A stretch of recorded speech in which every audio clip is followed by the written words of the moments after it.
تقديم سيارة شركة نيو موتورز، وهي شركة برؤوس أموال مغربية، والنموذج الأولي لمركبة الهيدروجين لشركة نامكس الذي يطلق عليه اسم مركبة الهيدروجين النفعية، يؤكد إرادة الملك محمد السادس تشجيع المبادرات المقاولات الوطنية الرائدة والقدرات الإبداعية والنهوض بها، لا سيما لدى الشباب المغربي التي يجسدها هذان المشروعان.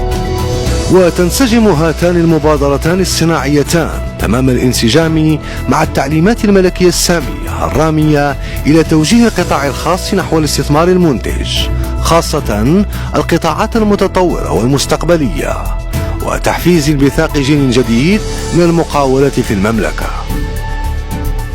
كما يكرس هذان المشروعان الرؤية المستنيرة للملك بخصوص التنمية المستدامة وتعزيز الطاقات المتجددة، لا سيما في قطاع الهيدروجين الأخضر الواعد. وقامت شركة نيو موتورز بإحداث وحدة صناعية بعين عودة بجهة الرباط سلا القنيطرة لتصنيع سيارات موجهة للسوق المحلي وللتصدير، ويتوقع أن تبلغ الطاقة الإنتاجية السنوية 27,000 وحدة بنسبة إدماج محلي تصل إلى 65%.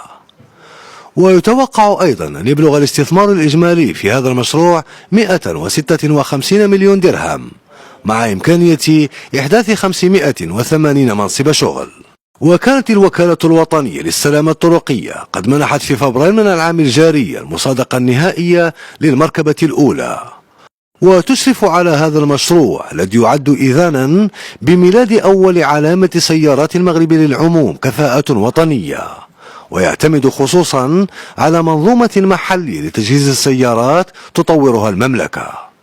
وفيما يتعلق بالنموذج الأولي لمركبة الهيدروجين لشركة نامكس، فقد تم تصميمه بشراكة مع المكتب الإيطالي للتصميم والمتخصص في هياكل السيارات، وقد تم إبداع التصميم الداخلي للمركبة من طرف كفاءة المغربية. وسيتم تزويد نموذج مركبة الهيدروجين النفعية بالهيدروجين بواسطة خزان مركزي سيتم تعزيزه ب6 كبسولات قابلة للإزالة، مما سيمكن من تأمين قدرة مهمة للبطارية وتسهيل شحن الهيدروجين في بضعة دقائق.